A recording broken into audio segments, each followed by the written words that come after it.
Yeah, we're live. Hello, everyone.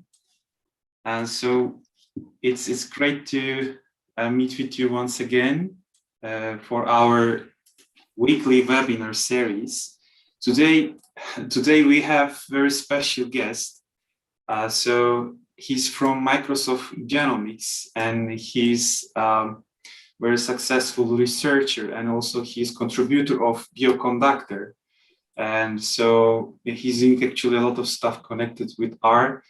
So I would like to welcome Dr. Erdal Coşkun today, and he's going to today talk about genomics at clouds, and also maybe a little bit some, use cases connected with Bioconductor. I hope so, because I listened his speech during the last WIRE conference, and it was pretty interesting. And I hope this time, there will be more time to listen to those use cases and stories. Okay, so I don't want to take so much time, and I'm passing you to the stage. And good luck, and I will be here. So far, we have people from Brazil, people from Ireland watching us, and so that's great to see. And hello, everyone, once again. And please don't forget to drop your questions to the chat on YouTube. And so the speech will take more or less an hour. And then afterwards, there will be Q&A session. So then I will be picking up your questions and then passing those questions to our speaker. So please don't hesitate to write. And also please let us know in case of any technical problems, then we can fix it quick. All right, so stage is yours, Erdal, and good luck. Thank you, Olgum. I would like to share my screen first, then I think we can start. So first of all, thank you very much for your invitation. I'm really happy to share our research outcomes and the projects with the open source communities.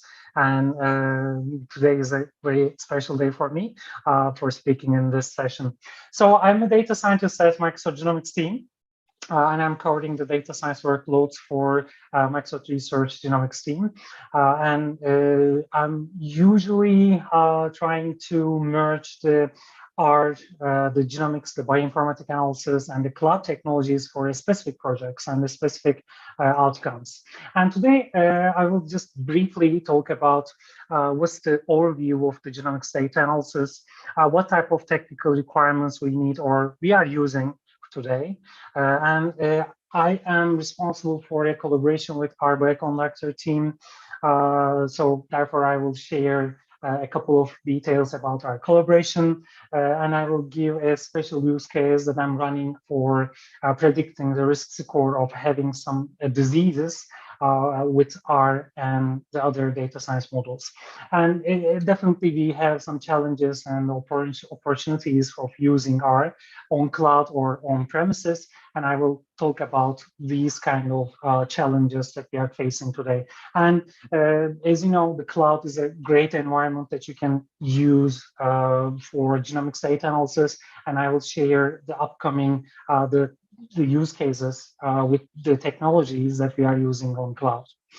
So first of all, I always use this slide. This is very important for most of the cloud researchers because in the genomics data, we are always saying that, hey, genomics data is very big data. You need a high and scalable computing, environments. But why? And I'm trying to, explain, and I will explain how can we use the cloud technologies for analyzing these kind of scale data sets. In 2014, in all over the world, we expected, and we actually predicted that 240,000 genome, the whole genome in the world, sequenced by the medical labs or the university hospitals or any other private sectors. But as you can see in the graph, in 2025, we are expecting 100K. We are expecting 100 million whole genome sequencing data in the world. So this is very important because these kind of huge data sets is really difficult to analyze. For example, I like these examples too. So for today, for one patient, the size of the genomics data is around 100 gigabytes. So this is a huge data, just a one single genome. And if you are familiar with the genomics and the bioinformatics field, the sequencing machines can generate the incredible amount of data. For example, the NovaSeq 6000 can generate 300 terabytes of data every year. So this is just the expected numbers, but this is a huge data with just one single vendor. And by 2025, we estimated that we will have 40 exabytes of storage. And you will need that 40 exabyte of storage for storing the genomics data sets.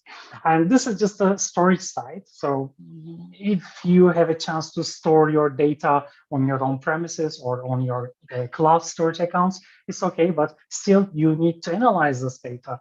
And for today, we are expecting that hundreds of core hours for compute hours for analyzing the genomics data. And there's an example for these kind of compute requirements.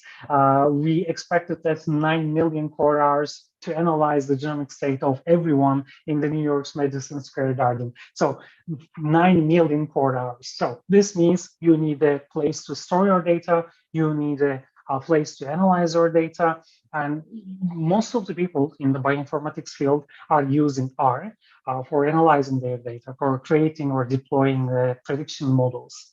And today I will share how can we use R or how can we use the data science environments for analyzing this huge and very difficult to analyze data sets.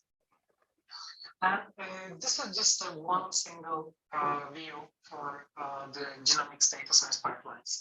So as I mentioned earlier, we have a sequencing machine. It's not we have actually, the labs, the research hospitals as a sequencing machines. And these machines are creating the raw genomics data.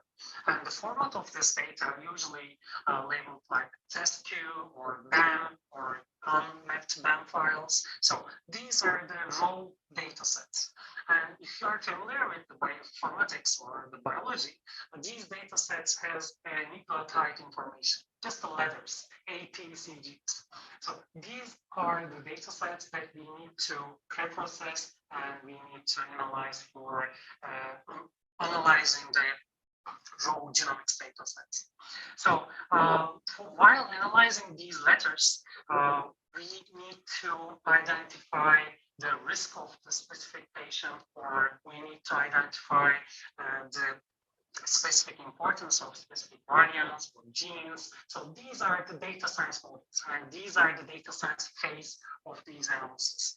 And as you can see in the diagram, we usually focus on cases or controls, or sometimes if you are working on specific disease sets, you can predict the specific disease risks like cancer or a specific rare events or rare variants.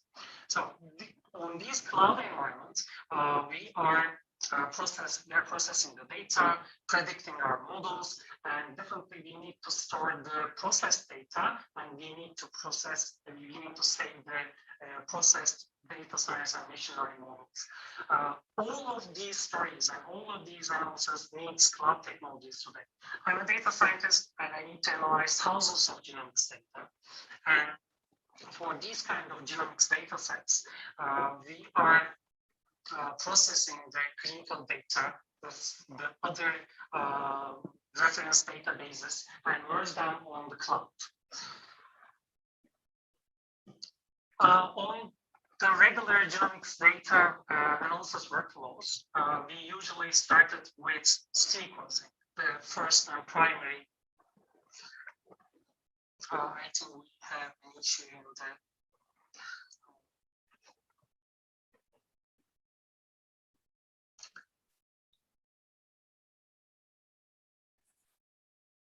Yeah, just we had, I think, some problem with the noise. So we also got some message on YouTube.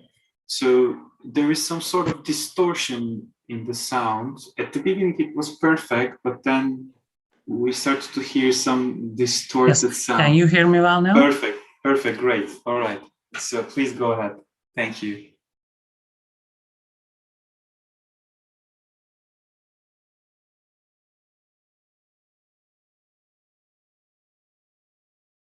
Can you hear me now? Yes, absolutely. We can hear you very well at the moment, Okay. and it's very clear. And so, please go ahead. Sorry for technical issues. Yeah. So that happens. That happens. No worries. I was saying that the first part of the analysis is the primary analysis, the sequencing part. The sequencing part always, finished in the labs or the specific sequencing machine environments. But on cloud, like Microsoft, we started to process the analysis in the secondary analysis level. What's the secondary analysis? The secondary analysis is compare your the patient's genome with the reference genome and find the differences. So this is the secondary analysis part. We align the patient's genome with the reference genome, the healthy people genome, then extract the variations. In the tertiary analysis part, the tertiary analysis means machine learning, the deep learning, or any other bioinformatics analysis part. And as I mentioned earlier, the tertiary analysis needs to be done in the scalable environments. And the dashboarding or the API or the machine learning part can be done on premises, on your laptops or on your any PCs, but we usually focus on real-time alignment and variant coding of the genomics data and the tertiary analysis on the cloud. This is a great number, and you can reach out. I will share this presentation with you, and you can reach the paper, the white paper that I wrote for Microsoft Genomics Service. On this service, you can align and find the variations from your genomics data or your patient's genomics data. And this is a service, an API that you can use for thousands of genomics data process, or if you have a real-time genomics data or need a real-time genomics data analysis, you can definitely use the Microsoft Genomics Service for doing alignment and variant coding. And usually people need 30 hours for doing alignment and variant coding. But for the cloud with the cloud technologies, you can definitely use the APIs or the R-based or Python-based data science models for doing these kind of analysis. And let's say in this case, we decrease the 30-hour timeline to a 5-hour timeline. And this means you can analyze thousands of genome at the same time, and the maximum number, the number of hours is 5. So this means you can accelerate your analysis and you can easily process and deploy your data analysis model.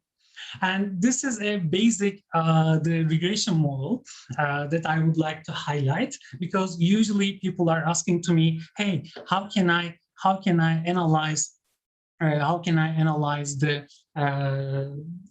5 genome or 40 genome or 80 genome on cloud, and what type of requirements do I need for doing all these analysis? And this is a great example. Let's say if you would like to analyze 4 genome on your cloud virtual machine, the total number of minutes is 6 minutes. So this is incredible, because this is a 100 GB data. You can process this data within the 6 minutes. Or if you have an AD sample and you will just need 24 minutes for process this data set and deploy your prediction model or doing some kind of clustering analysis.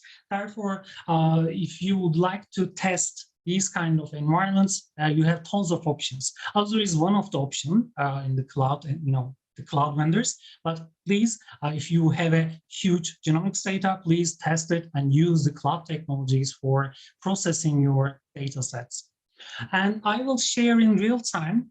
This is a genomics notebook repo that I'm maintaining on behalf of our team. This virtual machine, these notebooks can be used on the virtual machine, can be used on the on-premises, and it's a great set of notebooks that you can test and use for genomics data analysis on cloud, on premises, or on your HPCs. And I will come back at the end of the session and walk through a couple of notebooks for using on your environments. So as I mentioned earlier, we have a great collaboration with our Bioconductor team, and we started this collaboration in last July, and we started to provide a Bioconductor Docker image for analyzing the huge genomics data on Azure. And if you visit the Bioconductor webpage, you can directly go to the Docker links. They have Docker links, and once you click the Docker link, like I said, here it is, and you can see the Microsoft Azure container instances. So this is a special instance, and it's free, by the way. You don't need to pay anything. It's a free Bioconductor Docker image mirror for the Azure users, but you can reach out and use it for any time. And it's a really good exercise to use the cloud Docker environments and deploy them easily and use it or with your notebooks or with other specific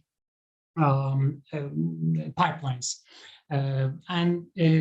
As you can see, this is the latest number, the 7.3K. It's a huge number. We have a great number of pools for this Bioconductor image mirror, and we added a specific Jupyter notebook for how can you pull this image and how can you use it on your Jupyter lab. So this is a great exercise for using the Bioconductor image. And we have a great plans to use the Azure for the open source projects, and I hope we will announce them soon, but this is just the beginning. And if you have an Azure account, you can easily pull them, or if you don't want to use Azure, you can definitely pull them separately and use on your own.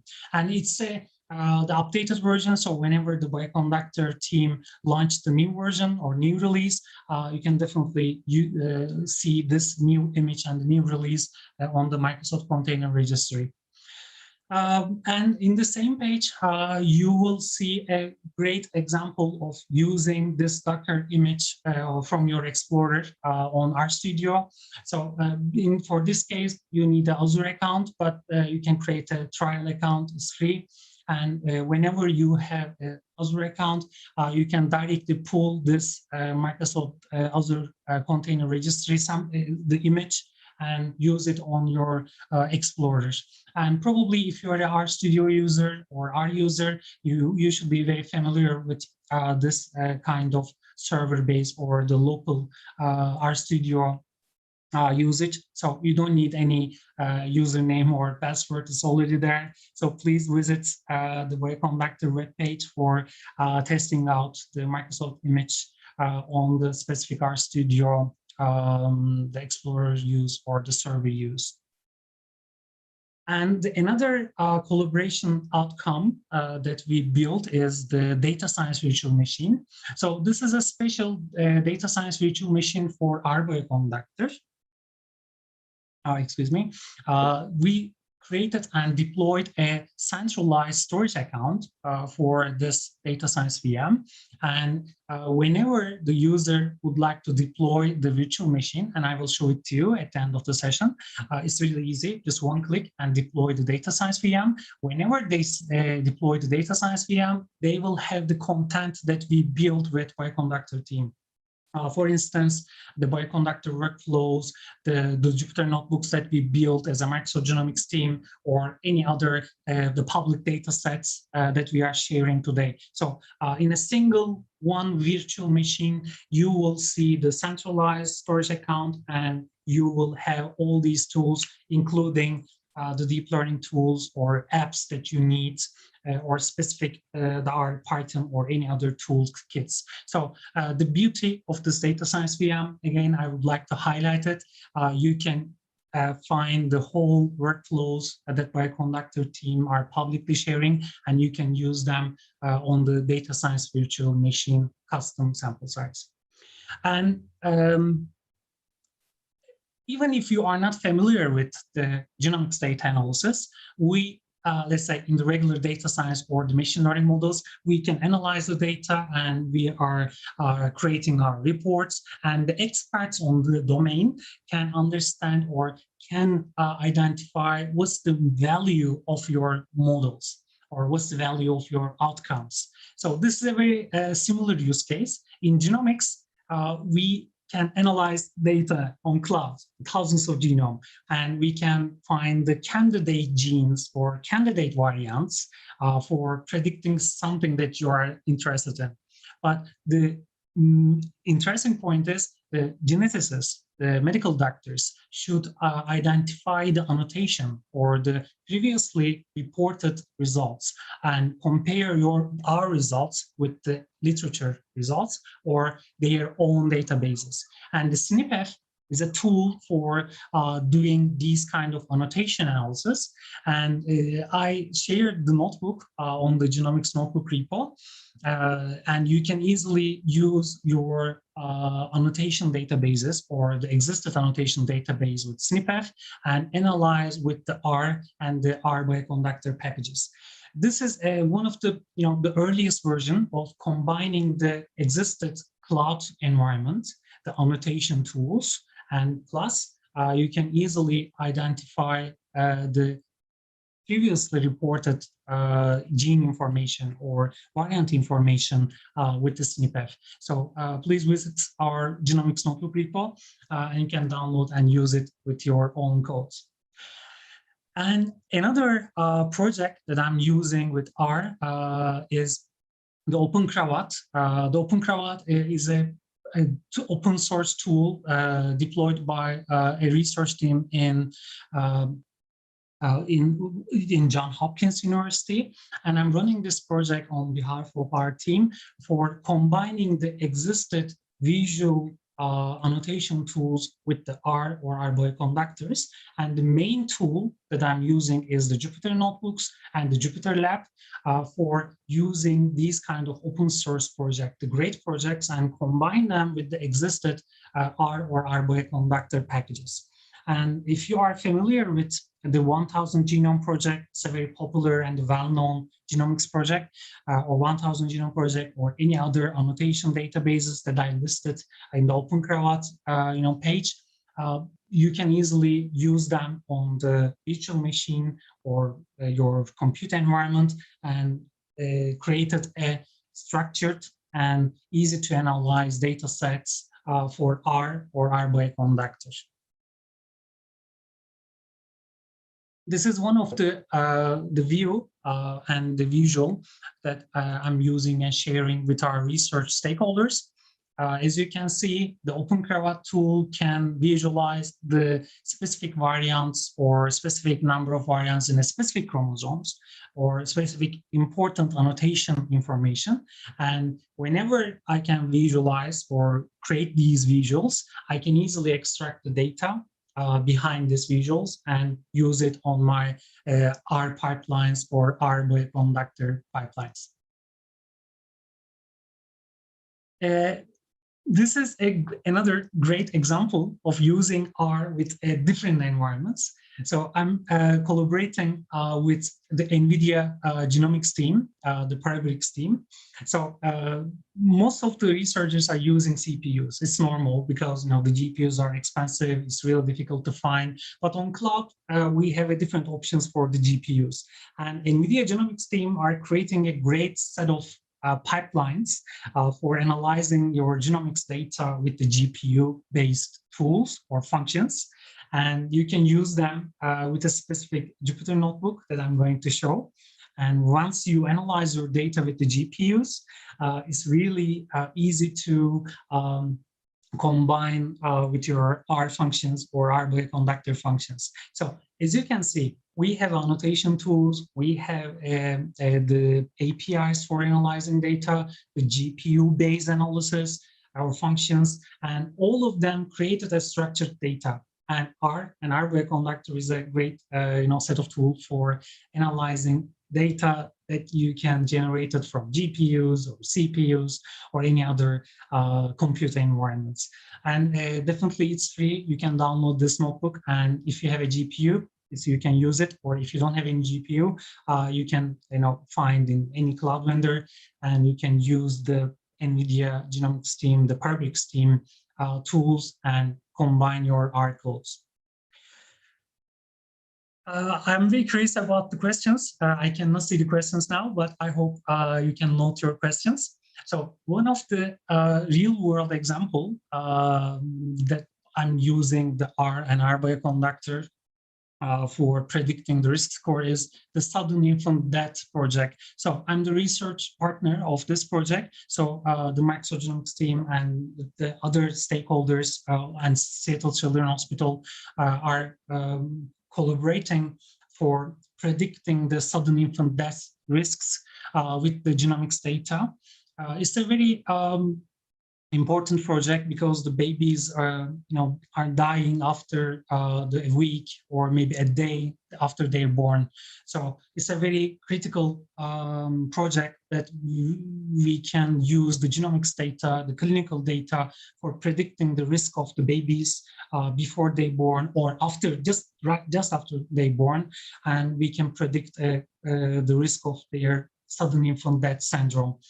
So you can find our research project details on the SITS Research Guild, Aaron Matthew, and you can find the papers and the presentations that we are doing and we did last year for understanding the use of genomics data for predicting the specific disease risk.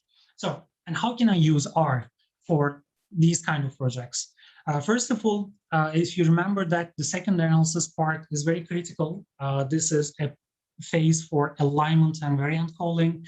I extract the variations, and once I have the variations, I need to annotate them for finding the relation between the existing literature and my data and the my variant list.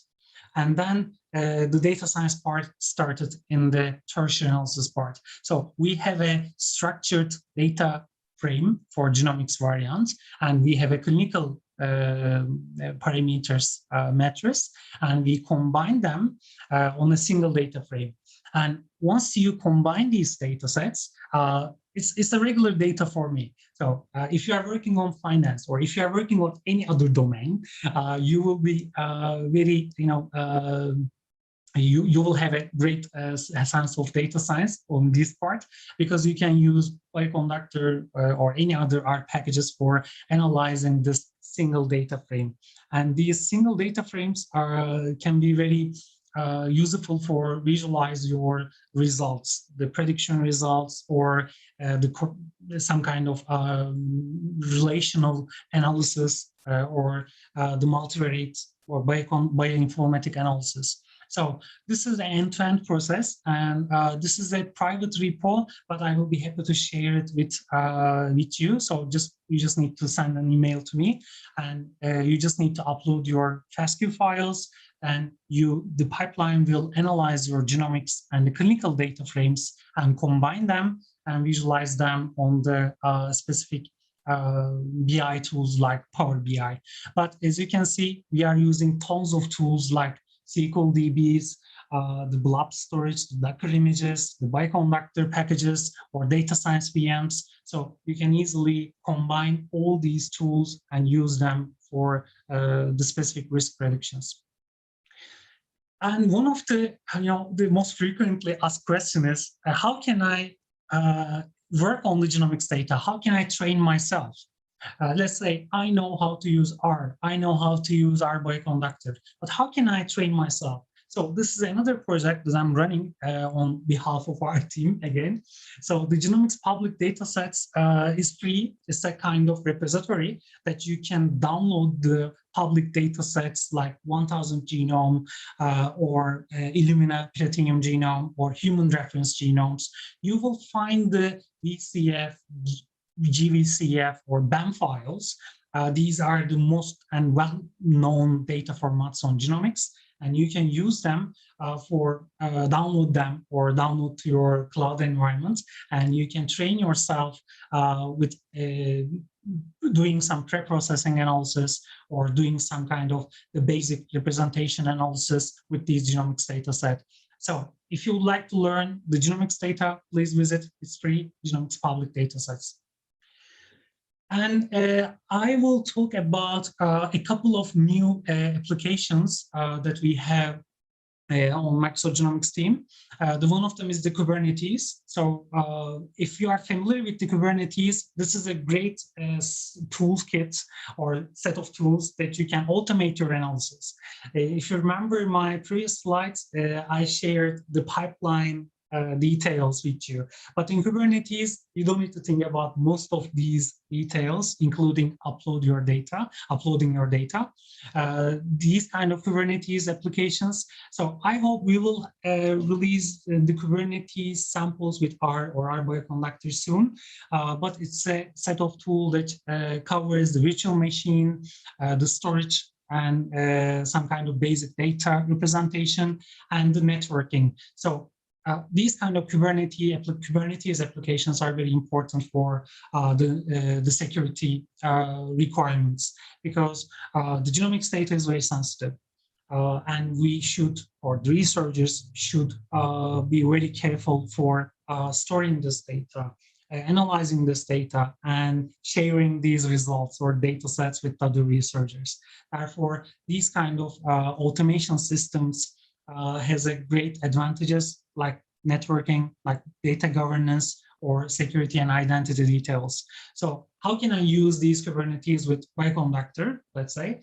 I hope we will share soon, but it's a kind of one single tool that you can pull all Bioconductor packages and use them on your cloud environment or use them on your HPCs, but it's state and stored in the very secure platform, and it's really easy to automate your R codes or R Bioconductor codes for these kind of details and analysis. And most of the researchers, probably they are using SQL DB, and in the cloud, in Azure, we have another new tool, the Azure Synapse. It's a very well-known DB system, but now we are sharing the specific pipelines for Azure Synapse, the specific database system that you can embed your R codes, that you can embed your R notebooks for analyzing the genomics data. It's free, so you can visit the the notebooks page. I will release the new notebook next week probably, so you will have a great schema for the Azure Synapse, or any, you can use it for any DB, but it's a great set of schema for analyzing the R data sets and R Bioconductor codes.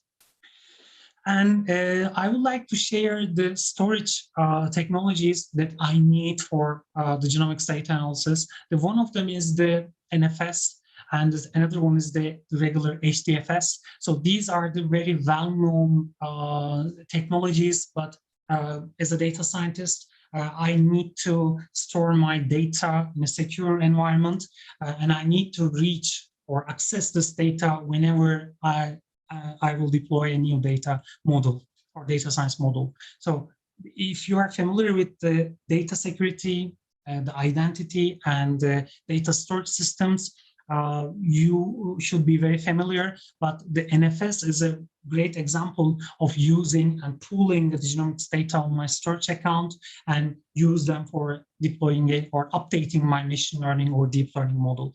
And the cloud and these storage technologies are very important because it's like a sandbox.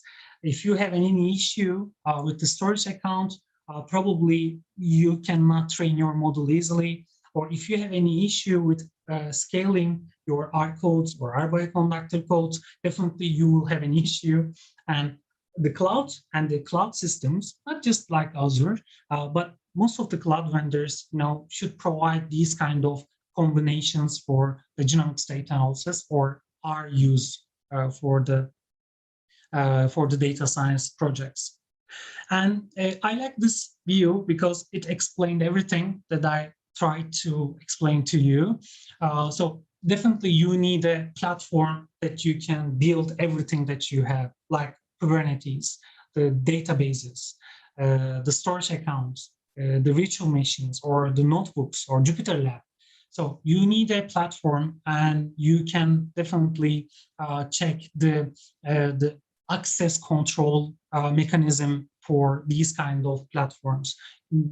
It's a very sensitive data, as I mentioned earlier. You need to control who can access the data or who can manage the data. This is the important part. And the schedulers are another part of the story, because the analysis in the hospital systems, let's say, they would like to automate all these analysis. And the schedulers, like batch systems or the Kubernetes, can give you an option and chance to schedule your analysis for the future times, and it's really easy to manage all these workflows in the same environment. And the outcomes and the visualization is very optional. Some people like me using the interactive notebooks. Some people would like to use the user interfaces, or most of my engineer friends would like to use the CLI, the command line systems for analyzing their data or managing their data.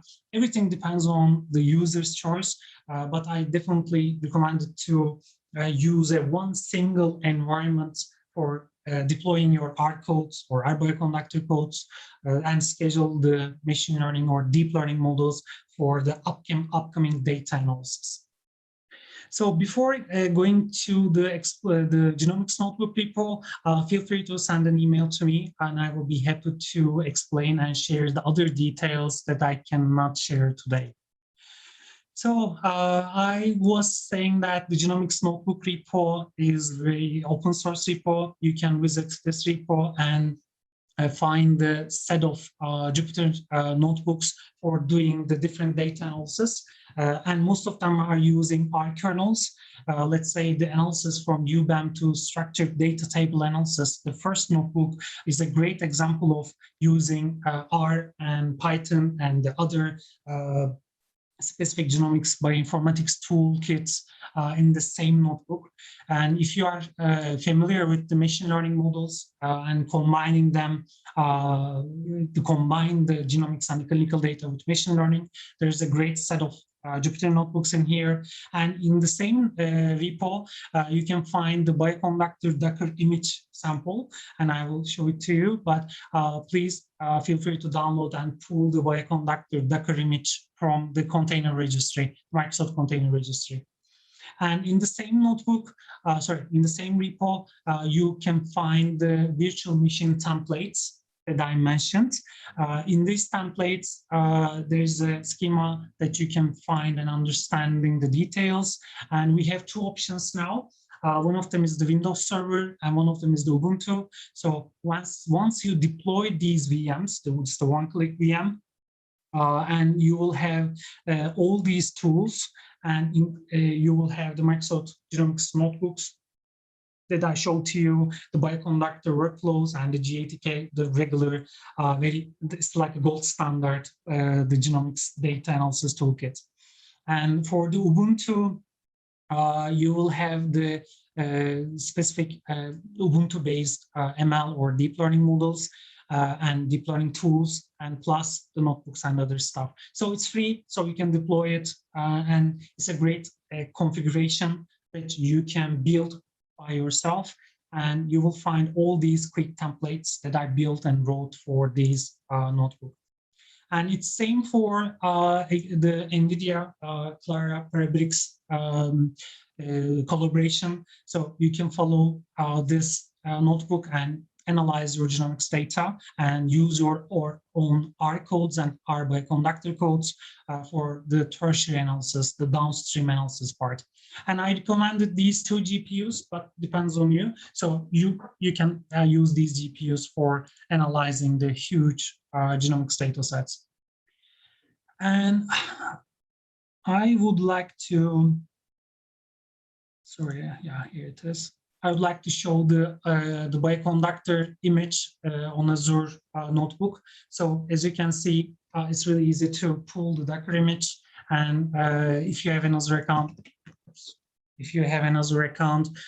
you can definitely use the existed R based RStudio based use on your explorers, and feel free to reach out to me for further analysis. And the genomics data set, as I mentioned earlier, we have a great set of public data sets. And if you would like to train yourself with the R and R-Bioconductor on genomics data, so feel free to use these data sets. It's free and you can download them. And once you click these open data sets, there is a data access part, and you can find the specific instructions on the notebooks in the notebook format for using and accessing the data. And finally, I would like to show you how can I use R and R tools on my cloud environment. So I'm using the Azure Machine Learning, but you can use any cloud-based tools or the computer environments. So I have an option to use Jupyter Lab, Jupyter and RStudio on the same computer environment. So this is a great advantage for me because I'm analyzing the terabytes of data on a single night. Therefore, I need to use Jupyter Lab for using my notebooks and analyze them on the compute. As you can see, I just downloaded my own notebooks on the genomics repo, and I'm just analyzing my data on the same compute. And if you are familiar with the other R or the Python kernels, you can definitely use them on the same notebook. And once I finished my analysis, it's really easy to go back to the RStudio. As you can see, I'm working on the same compute, therefore it's really easy to analyze my data with my notebooks. And once I need to go back to R Bioconductor packages or R packages, it's really easy to continue my analysis from the RStudio. It's server-based, therefore I can easily pre-processed, processed, deploy the model and continue to use the R functions. So I can definitely recommend to use the machine learning, the Azure machine learning compute, but you can easily install these tools on your cloud environments. And whenever you are ready, you can deploy them and publish or share with the users and the researchers. Olgun, that's all from my side, and I will be happy to answer the questions. Great. So thanks a lot for this great presentation. And so it was, great, I would say. So I cannot find any other words to say. So very happy. For sure. technical issues again. So that's absolutely okay. So it happens sometimes, but thanks a lot for also, having really quick solution for that. Yeah, as a last word, so genomics is a very niche area. So you don't need to understand every single details that I showed today, but it's really easy to start from a point that I showed to you. Understanding the data, use the R Bioconductor or R tools packages, and just write your own R packages, R Bioconductor packages, because there are tons of researchers that needs to analyze their data with R, but there's a limited number of genomics packages. So please contribute to the open source community. Great. So yeah, that's cool. Okay, so thanks a lot once again. I will be picking up the questions. So by the way, so you can still ask questions. So please drop your question to chat on YouTube, and so I will be just passing them to Erdal. So there is one question immediately I can see, and this is the question from Chidam Özan. So the question is like that: as far as I know, genomic data is also huge. What is the storage size I should use? Storage what? Storage size. One genome is around 100 GB. So you can calculate based on your number of samples. But usually I need to block 2 terabytes for small size projects, up to 10 terabytes or petabytes for the population-based projects. Okay, so actually, I just had a question after your explanation because this is amazing size. And actually, you mentioned about the storage and also the solutions, open source solutions, and the Docker containers and so on. Just out of curiosity, and would you recommend to use, for example, let's say I don't want to use a Docker container and so on. I have genomic data and have my own environments on the top of GPU and so on. So, do you think would it work, or would it be good to go with Spark and using maybe their MLlib library, or for example Spark R or Spark Lyre on the top of R as well? So, do you think would it work? It depends. It's a cost-benefit analysis, so you need to think about, hey, okay, I'm using HT Insight on Azure, so it's a Spark-based tool that I can use my R codes and distribute them easily. But it depends on your budget. So if you have enough budget, I definitely recommend to use Spark-based or Databricks. Or if you don't have enough budget, you can use any GPU or maybe the CPU, but it's a kind of cost benefit and the timing. I can give an example.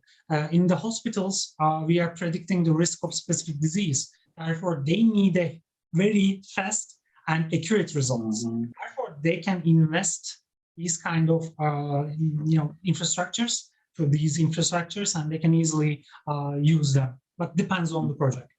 Yeah, absolutely.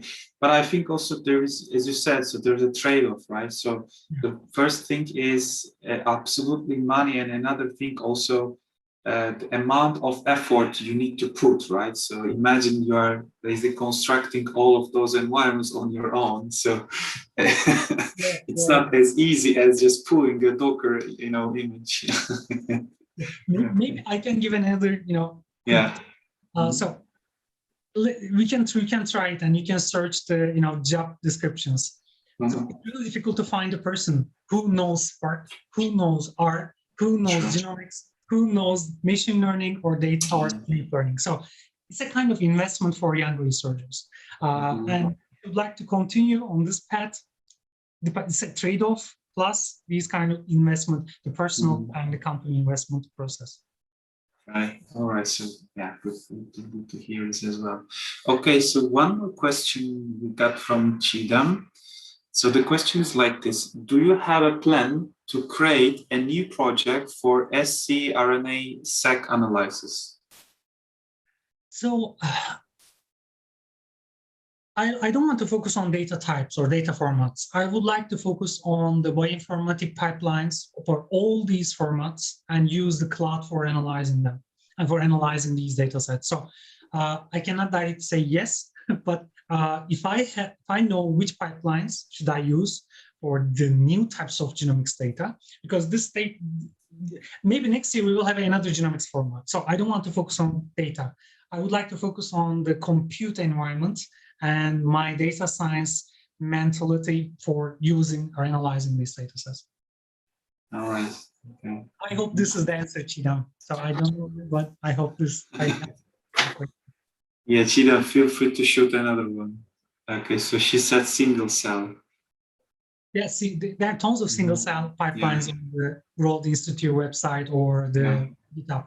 So you can download them, but I need the right compute configuration for this data. Therefore, we don't have any single cell analysis pipeline, but maybe we will have as a Microsoft Genomics team, research team. But please do not focus on the data formats, focus on the pipelines and the compute environment. Okay. And please reach out to me. I will be happy to show my single cell analysis with you. I think they can reach you out from LinkedIn account, because there's link to your LinkedIn account in the description of the video. Is it okay? I think. Sure. All right, cool. I think you will put also the slides, right, to your GitHub, or you will share them maybe. Okay, so then I think. Okay, great. That's also good to hear that. All right, so just one more question. So just again out of curiosity, and you were showing the Crowd project, and you showed some sort of UI. and you said that you are sort of sharing some sort of analysis or some sort of charts with the stakeholders, as far as I remember.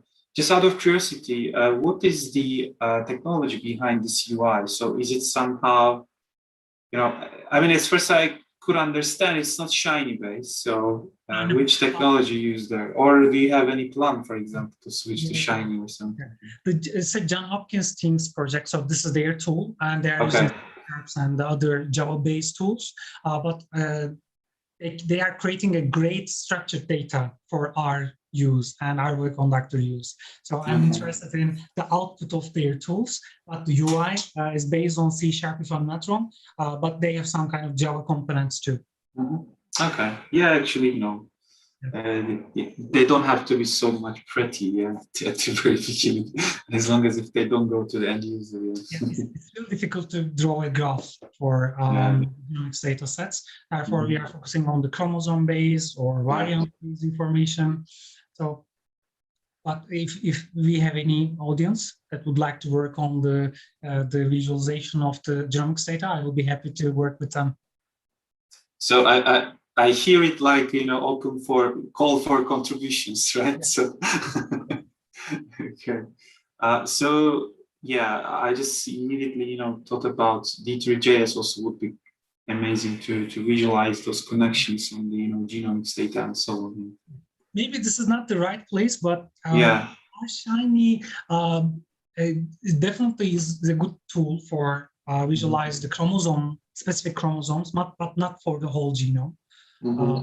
If you are our Shiny, expert, you can distribute these kind of solutions. But for now, you can. I use the Shiny for just chromosome 2 or chromosome 21 visualization. But it's good to have a new packages or maybe tools for Shiny. True. Yeah, also for scaling it up, right? So this is the issue. Okay. Just checking the questions. So from the audience, we don't have any.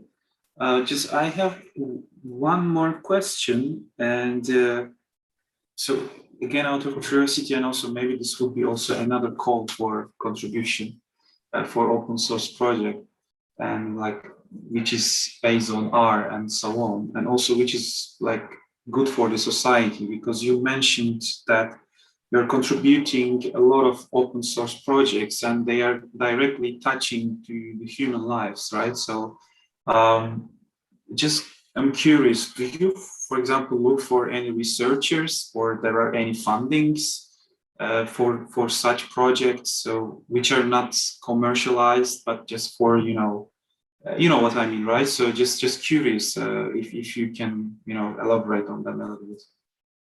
So Microsoft Research has a great opportunities for the researchers. So periodically, Microsoft Research announced grant programs for the researchers, or fellowship programs, or PhD grant programs.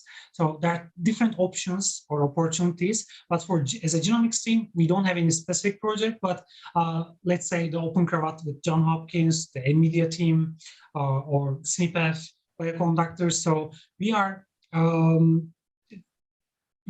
directly contact with them, or they are send an email to us, and we found a great place to collaborate, or the common points. So it's really difficult to say, yes, we have a specific grant programs for genomics, but Microsoft Research has a great set of tools and set of grants for the researchers. All right. We are the sponsor of the Bioconductor conference this year, and we will have a booth on the Bioconductor project, and I will be there as a speaker. Okay. So if you have any question, please collect them, and you can ask me on the Bioconductor. Okay, hopefully it will be on site, but yeah, hopefully. Finger crossed. Yeah. Okay. Okay, so we got two more questions from the audience, and so one of them is like this: does Azure have ML pipeline for protein structure prediction, or is there any future plan on this? For now, no. But I know a couple of Microsoft Research researchers working on the protein level analysis. But for now, from my knowledge, we don't have any tool. But if you search Bing it or maybe Google it with Microsoft Protein 3D analysis or whatever analysis that you are looking for, you can definitely find the right person. Because we have profiles on the Microsoft Research webpage. So you can type your keywords and you can find the right researcher that's working on specific items. Yeah, so there is also another question about, actually, this is the first question about the grants from the audience. So the question from Chidam again, and so she's asking, is there any possibility to get a scholarship for postdoc research that you mentioned, you know, those grants that you are providing and so on. So the question is like this: if if you can get such scholarship for the postdoc. So there's a postdoc position in the Microsoft Research Organization. There are tons of actually. You need to visit Microsoft Career webpage. So you can search with the postdoc or the specific research item or the research topics. You just need to visit Microsoft Research Career webpage and search for the postdoc position. And yes, we have a postdoc position in the Microsoft Research. All right, that's good to know. Yeah. Cool. Just one question I think I missed. I just accidentally skipped. So the question is from James, and he's asking, could Erdal repeat where to get started on GitHub? So Genomics Notebook, the GitHub /Microsoft/Genomics Notebook. Okay. GitHub.com/Microsoft/Genomics Notebook. Okay. So I think it is very straightforward, right? Okay. Or you can. Right. I already shared in the content, so they can directly click the link for the Genomics Notebook repo. I already shared in a couple of links. Where did you share them? In the description. It should be in the description, or maybe just visit the Genomics Notebook, github.com/Microsoft/Genomics. Okay. Yeah. So yeah, I think there is no link, but okay. I think that this would work. Yeah. All right. Cool. Okay. All right. So yeah, I mean, I cannot see any more questions from the audience. So I think we're good, and so we're pretty much on time. Very well. Very cool. Thanks for the invite, and I hope it was a great session for our users and the genomics data scientists. Yeah, I mean, so I personally really enjoyed, and also considering that so weather is beautiful, at least the part of Europe I'm in. So, the days are also longer. So people probably didn't want to go out for a walk, and then they stayed and they were with us. So this was also, I think, very great to see that people were interested and then, they were paying attention. Yeah. So thanks a lot once again, Erdal, and it was great pleasure to have you here. And it was great talk. And so, as you know, that the video will be automatically on YouTube available. So, if there are people around you missed this session, so you can share with them. So thanks a lot once again, and thank you all. And so we had very good audience, like from Brazil, Ghana, Turkey, Poland, and so we got people from different countries. It's amazing to see. Okay, so once again, thank you all for attending and asking questions and being with us today. Once again, Erdal, thank you so much, and hope to see you again, maybe in the future. Yeah. Okay, great. So take care. Bye-bye. Good evening, everyone. Bye-bye.